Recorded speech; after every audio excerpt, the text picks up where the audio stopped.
Welcome everyone to my latest Bandai to Articulation S.H. Figuarts review as I had the Spider-Man integrated suit, the final battle edition. This is the latest one for the Spider-Man No Way Home line.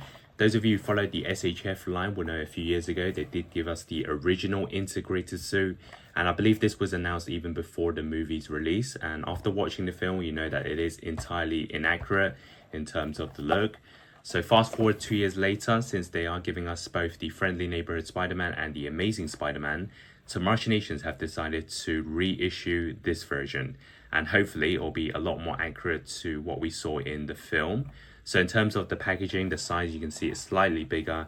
Of course, there's a lot more accessories, but in terms of the look, it's pretty much standard. We have a nice shot of Spider-Man at the front. We have the text, the logos, the stickers. It uses a gold color, I guess, to really match the theme of the integrated suit. And then on the side, we have some text with a shot of Spider-Man, and it's the same on the other side. And then the back, we have Spider-Man different poses. And then here's a look at the top of the box, and then the shot of the bottom. So we can take this figure out of its packaging and take a closer look. So inside, we get a silver background. And then we have the instruction manual, which is standard, just to show you how to put on the accessories.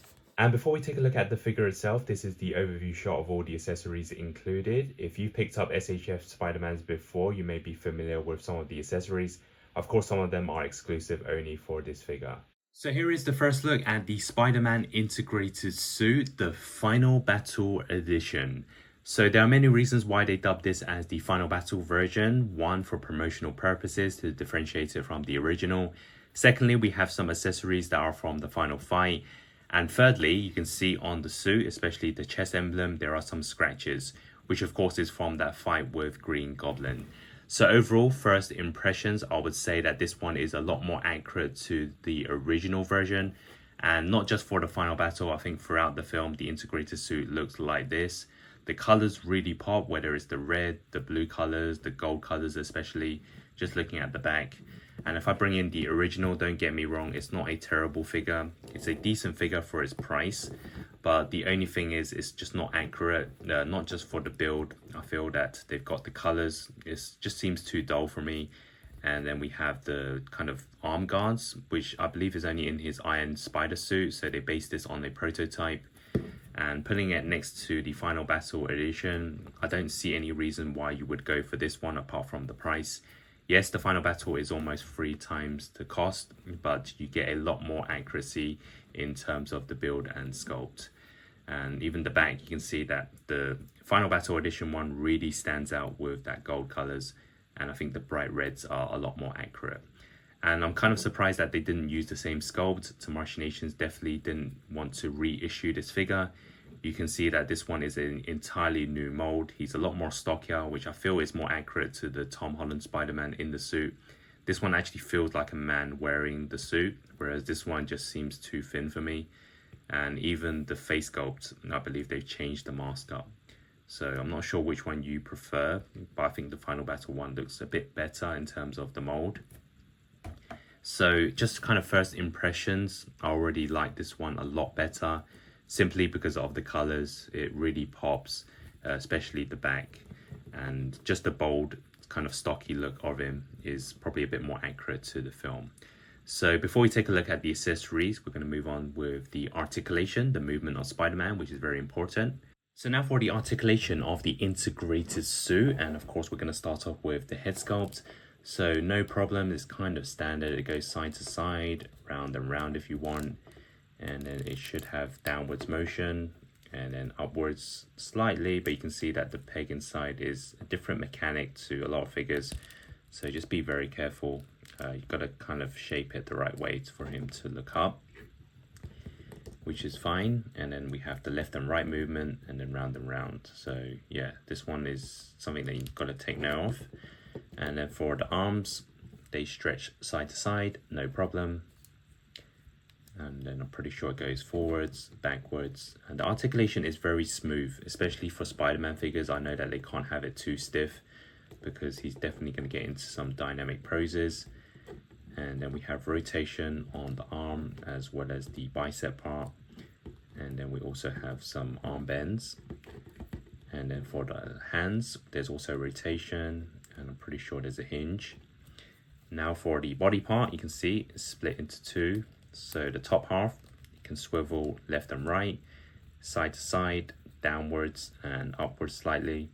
And then for the kind of mid-drift, you can go side to side slightly and then crunch forward, but be very careful. You can see that the peg is kind of more closer to the front, so it kind of takes it off easily. So just push it forwards slowly. You don't want to break anything. And then backwards. The only problem I see here is if you move it forward, it's got some detail. So not too sure if they should have done that.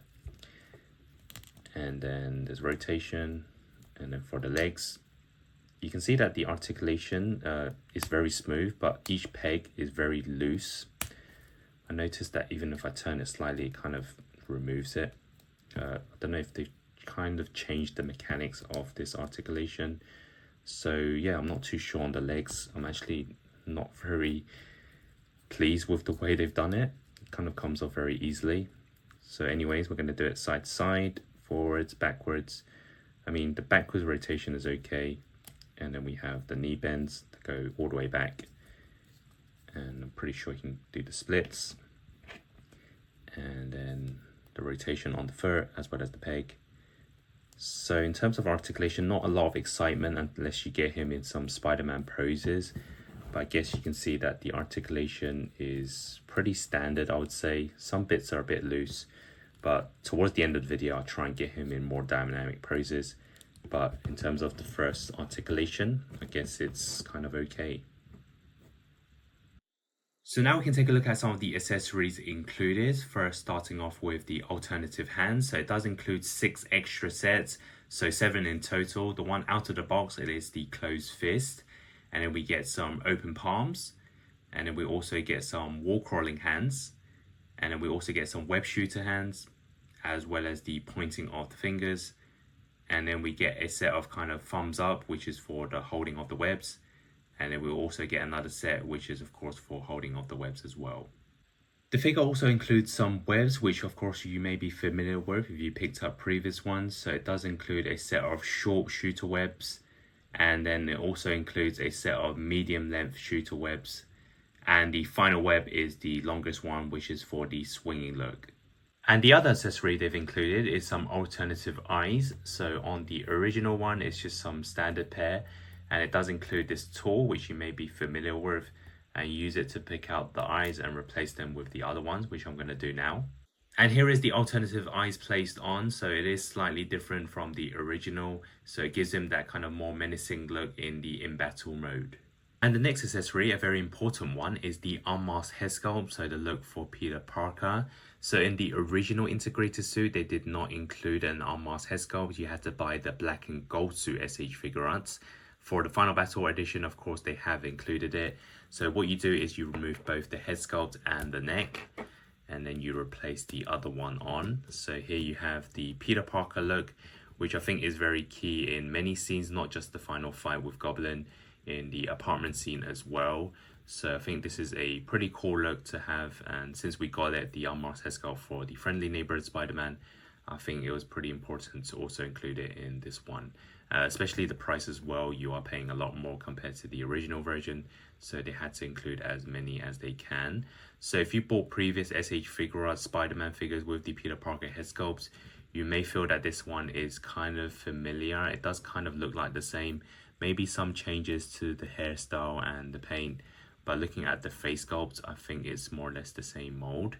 So they didn't include just one, you had the alternative Final Battle Edition one as well, which I think is very important, even more so for this figure. So I'm just going to place it on, and you don't get the neck this time because you already have one, so you just change up the head sculpt. And here you have the bloodied version, which of course is something that you don't see too often in their Marvel figures. I think you had it for the Iron Man Mark 85, the Tony Stark version. And here you have the look. So especially when that Green Goblin figure comes out, you compare it really well with this figure. So you can see it has the scratches. And obviously this is probably the one that most people would want to use. And here's a look at some of the final accessories they've included. So it does include this unmask of the Spider-Man, And this is actually a very cool accessory to have. They haven't done this before until the Friendly Neighborhood Spider-Man was released.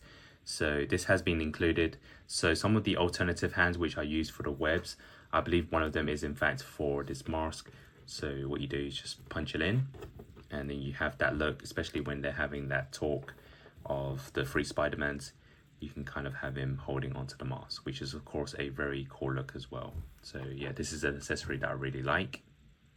And one final bonus accessory is the magical box used from Doctor Strange. So the relic known as the Machina de Carniverse, I think that's how you pronounce it. So it is used from the magical or mystic arts. So many scenes in No Way Home did include this. This is an accessory I didn't really expect, but of course for them to include it, I'm always welcome for it. So if you have all your Spider-Mans, the heroes, the villains on a display, and have this magic box somewhere, I think it definitely enhances your display. So yeah, it's definitely a nice touch from To Machinations. And one final accessory is the peg is included for the Spider-Man figure. This is something they've done previously in the S.H. Figuarts. And what you do is basically you take out the back piece, you place this on, and you can use one of the stands. Of course, that is not included in this figure, but that's just some accessory that I wanted to mention. So now for the size comparison, starting off with the S.H. Figuarts, the integrated suit, the original version, as well as the Friendly Neighborhood Spider-Man. So now we're just waiting for the Amazing Spider-Man to arrive to complete the trio for No Way Home. Here it is next to some Hasbro Marvel Legends with Ned Leeds and Michelle Jones. As well as next to more Hasbro Marvel Legends with the Renew Your Vows Spider-Man and Electro from the Amazing Spider-Man 2 line. And here it is next to some Toy Biz figures from the Spider-Man 2002 line with Spider-Man and Green Goblin. So now for my final thoughts on the S.H. Figuarts Spider-Man integrated suit, the final battle edition. And this is a major upgrade to the original as we have a entirely new mold, the new paintwork as well as the accessories. So this is the figure we should have gotten the first time round. I owned all the MCU Spider-Mans in the SHF line, but by far this is my favorite in terms of the look, the build and the amount of accessories. I feel it does everything right in the old figures like the alternative hands, the webs, the arm marks, head sculpts, but this time it's taking it to a new level with the damaged suit, the damaged face sculpt, as well as the bonuses like the mask and the magic box. And even though the price is a lot more, I say it's worth the upgrade as this is pretty much the final battle version needed for the No Way Home line. And especially if you have the Friendly Neighborhood Spider-Man and plan to get the Amazing Spider-Man, this is a must in the display. Of course, To Machinations have also announced the Green Goblin, so this is also a perfect figure to go with it. The only issue I have is the articulation, as some of the joints have been changed to the previous figures, like the leg parts can be taken off easily when twisted, so you do need to take a bit of time with that. And since this is known as the Final Battle Edition, they should have included a aggressive face, but I can't complain too much since they have 3 included in this figure. So my overall score is an 8.5 out of 10. This is the best MCU Spider-Man I have in my collection, and now I'm anticipating on the Amazing Spider-Man release next month. Hit the like, comment and subscribe, and stay tuned for more. Thanks for watching and hope to see you very soon.